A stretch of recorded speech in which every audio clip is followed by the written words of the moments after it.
தேவனே, இன்று என்னை உருமாற்றும். ஆகஸ்ட் மாதம் 2ஆம் தேதி. தேவனுடைய முதல் வார்த்தை. புலம்பல் 3:57. நான் உம்மை நோக்கி கூப்பிட்ட நாளிலே நீர் அணுகி பயப்படாதே என்றீர். உங்கள் அழைப்பிற்கு செவி கொடுக்கும் போது தேவன் கூறுகிற முதல் வார்த்தை எது? பயப்படாதே. ஆச்சரியமாக இருக்கிறதல்லவோ? தொலைபேசி எடுத்தவுடன் ஹலோ சொல்வதை போல இருக்கிறது. வேற எதையும் சொல்வதற்கு முன்பாக தேவன் இதைத்தான் சொல்கிறார். விசுவாசிகளின் பார்வைக்கு அற்பமான காரியமாக பயம் இருக்க வேண்டும் என்று தேவன் எதிர்பார்க்கிறார் என்பது இதன் மூலம் தெளிவாக தெரிகிறது. மேலும் பயம் நிறைந்த ஒருவரின் சிந்தனையில் தேவன் தம்முடைய சிந்தனையையும் தம் நோக்கத்தையும் வெளிப்படுத்த இயலாது.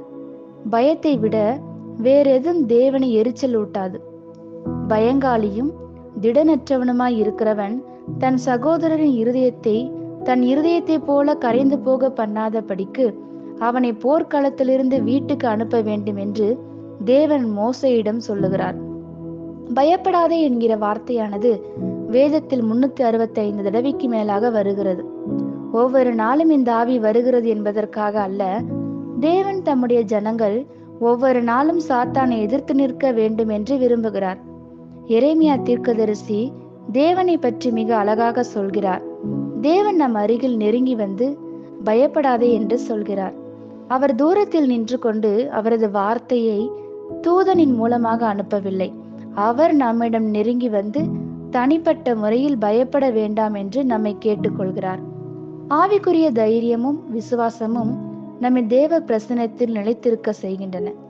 பிரச்சனை எதுவாயிருந்தாலும் நீங்கள் பயப்பட தேவையில்லை. வெள்ளங்களோ அல்லது அக்கினியோ, மாறாத பிரசன்னம் எத்தீங்கும் அணுகாமல் உங்களை காத்துக்கொள்ளும். அக்கினியிலும் மரணத்திலும் வல்லமையான அவருடைய உறுதியான அன்பை ஒருபோதும் மறந்து விடாதீர்கள். அவர் உங்கள் அருகில் இருக்கையில் நீங்கள் பயப்படுவானேன்? நண்பனே, பயப்படாதிரு. ஆமேன். இந்த வார்த்தைகளினால் நீங்கள் ஆசிர்வதிக்கப்பட்டீர்கள் என்று நாங்கள் நம்புகிறோம்.